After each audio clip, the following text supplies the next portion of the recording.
Guys আজকে লাইফে first time আমি আর আমার বান্ধবী মিলে অনেকটা উঁচুতে গিয়ে প্রচুর রিস্ক নিয়ে আমরা আজকে কুরকুরে মেখা খেলাম। কারণ আজকে সকাল থেকে অনেক ঠান্ডা ছিল আর কিছু মনে হচ্ছিলো যে কিছু খাই, কিন্তু দুজনের মাথায় কিছুই আসছিল না। তারপর বললাম যে চল একটু কুরকুরে মাখা খাই। তারপর আমার বান্ধবীটার পাড়ায় এখানে নদীতে গেলাম, যাই এখানে একটা ভাই বানিয়েছে এগুলাতে, দুজন মিলে অনেক প্রচণ্ড রিস্ক করে উঠেছি। আমার তো প্রচণ্ড ভয় লাগছিলো, তো তোমরা দেখো যে আমার কতটা ভয় লাগছিলো।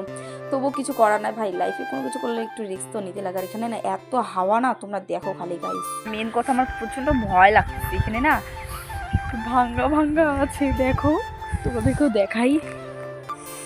দেখো এখানে, এখান থেকে যদি